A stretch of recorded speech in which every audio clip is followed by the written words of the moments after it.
How to defend against conversational manipulation. Some people are just natural, world-class gaslighters and manipulators. They get you to believe stuff that just isn't true. They get you to question and doubt yourself. We can think of conversations as being in 4 broad categories. One category, which is probably the rarest, are Socratic dialogues. This is when 2 people are having a conversation, but from a very ego-free standpoint. They are both being completely honest with their opinions, and the only purpose is to come to a higher understanding of a bigger truth. And this requires that both parties agree and accept that their opinions are just opinions. And they are only interested in finding that higher truth by using their opinions as a starting point to later reach that higher truth. Another category of communication would be pure information flow. This is also pretty rare. This is pretty rare because we almost always take pure information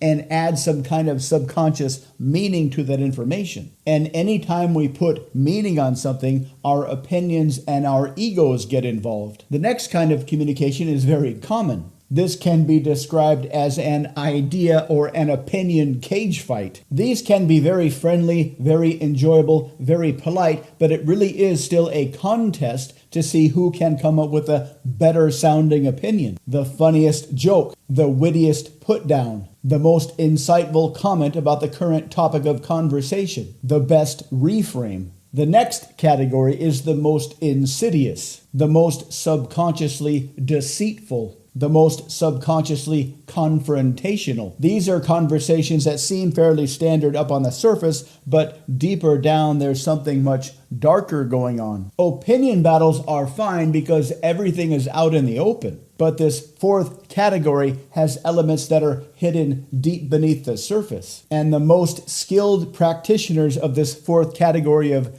conversation are professional journalists. Ideally, journalists would interview people and use the Socratic method to carefully and respectfully pull ideas out of the brain of their guests so the viewers could get a better idea what it is they're all about. But most of them don't do that. If the interviewer agrees with the guest's political or social views, they'll ask them easy to answer questions to help make them look good. But if they disagree with the opinions of their guests, they'll ask questions designed to make them look bad. They'll ask leading questions in hopes their guest will answer them without much thought. And a few carefully laid leading questions will make their guest look more and more like some kind of villain. Another technique is the commonly referred to gotcha question. They are questions that look simple enough on the surface, but they are carefully laid traps. Just in answering the question, the guest accepts an idea that was carefully hidden inside of the larger question. Technically, these are called linguistic presuppositions. For example, consider this question. When did you realize that your company was destroying the environment? The question sounds like a simple when question. When did you wake up this morning? When did you start your company? When are you going to release next year's sales projections? But hidden inside the question is the idea that the company is ruining the environment. Now just consider that phrase. The company is ruining the environment. This phrase is very vague and impossible to define, but that's the beauty of linguistic presuppositions. The guest doesn't even have to answer the question. All they need to do is react in a negative way. The interviewer asks the loaded question.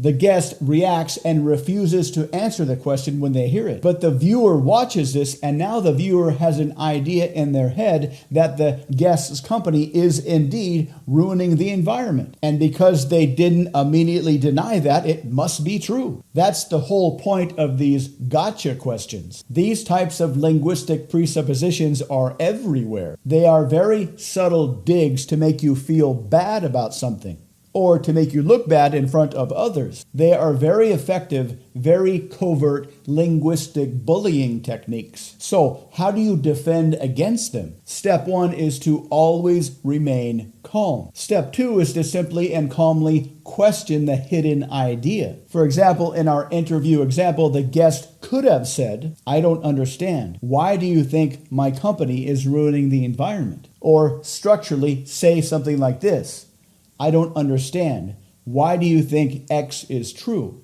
where X is the hidden idea inside the sentence. And no matter what they say, remain calm. Look for the hidden ideas in the question and then just repeat the same question. Why do you think this idea is true? Now, this does take practice. And a good way to practice is to go home and write down any questions you heard during the day that sound kind of sketchy. Try to find out the hidden ideas that are inside that sketchy sounding sentence. Practice questioning the ideas hidden inside those sketchy sounding sentences. The reason this simple defensive technique works so well is when people throw out these sketchy sounding sentences, they don't put a lot of thought into the ideas that they're hiding in the middle of these sentences. They hope they will slip past unnoticed. So when you call them out on that, when you ask them why this hidden idea is true, they won't really have an answer. And that will make them look bad instead of you. The language you use can be extremely powerful. You can use it persuasively, defensively, and seductively. You can use your language to increase your income and improve your social life. If you're interested in learning how to do that, please visit mindpersuasion.com. We've got plenty of courses and books that will help you do that, to help you become more persuasive and to help you become more confident. That way you can more effectively use your language to capture hearts and minds. And because we make videos almost every day, please subscribe to our channel. That way you can stay in the loop and continue to learn more language patterns to help you become much more persuasive. And please let us know in the comments what kind of videos you'd like to see in the future. Thank you for watching.